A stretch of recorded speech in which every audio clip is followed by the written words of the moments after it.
एका जंगलात घडलेली ही हृदयस्पर्शी घटना आपली मन सुन्न करणारे।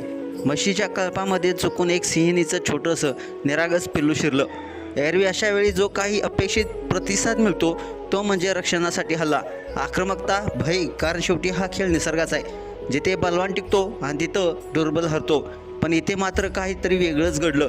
त्या म्हशी ज्या आपला कळप वाचवण्यासाठी प्रसंगी सिंहासमोर उभ्या ठाकतात, त्यांनी त्या चुकून आलेल्या पिल्लावर हल्ला केला नाही, उलट त्याच्यावर प्रेमानं हुडसावून त्याला सुरक्षित अंतरावर नेलं। त्या पिल्लाच्या निरागस डोळ्यात भीती होती, पण त्याचवेळी त्या म्हशीच्या डोळ्यात मातृत्व होतं। ती पिल्लू आपलं नाही हे त्यांना माहीत असून देखील त्या म्हशीच्या हृदयाने एक आईसारखी जाणीव केली। ही केवळ प्राणी जगातील गोष्ट नाही, ही माणुसकी शिकवणारी गोष्ट आहे। आपल्याला शिकवते निसर्गात देखील दयाळूपणा असतो, सहवेदना असतात आणि तेव्हा तो निसर्ग आपल्यापेक्षा कितीतरी श्रेष्ठ ठरत असतो। थोड्याच वेळात तुम्ही पाहू शकताय ती सिंहीण आई पुन्हा तिथे येते आणि आपल्या पिल्लाला तोंडात अलगदरित्या धरते आणि शांतपणे घेऊन जाते। येथे ना कोणतं आक्रमण झालं, ना कोणाचं रक्त सांडलं, झालं फक्त एका अप्रतिम प्रेमाच्या क्षणाचं दर्शन।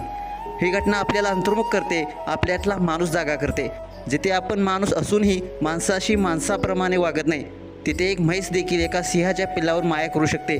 आज आपण सगळ्यांनी यापासून शिकण्याची गरज आहे। दया, सहवेदना आणि प्रेम म्हणजेच खरं शक्तिमान असणं आहे। मित्रांनो, जग जिंकलं जातं तलवारीने नाही तर प्रेमानं, हे त्या म्हशीनं सिद्ध केलं। तुम्हाला हा व्हिडिओ कसा वाटला नक्कीच कमेंट्स बॉक्समध्ये आपल्या प्रतिक्रिया लिहा आणि आपल्या SS स्पोर्ट्स या चॅनेलला सबस्क्राईब करायला नक्की विसरू नका। धन्यवाद।